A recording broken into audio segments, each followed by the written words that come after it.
Atik from first standard to come and deliver your speech. ಎಲ್ಲರಿಗೂ ಶುಭೋದಯ. ನನ್ನ ಹೆಸರು ಮೊಹಮ್ಮದ್ ಅತೀಕ್. ನಾನು 1ನೇ ತರಗತಿ ಓದುತ್ತಿದ್ದೇನೆ.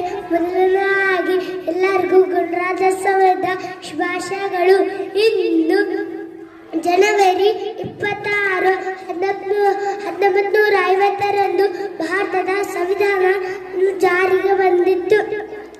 ಗಣರಾಜ್ಯೋತ್ಸವವು ಭಾರತದ ಸಂವಿಧಾನ ರಾಷ್ಟ್ರೀಯ ಹಬ್ಬವಾಗಿದೆ. ಈ ದಿನ ರಾಷ್ಟ್ರೀಯ ರಜೆ ದಿನ.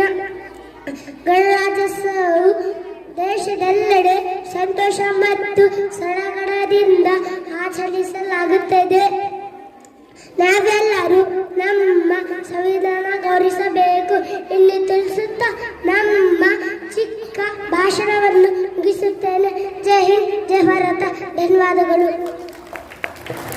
Thank you, Atik, for your wonderful speech.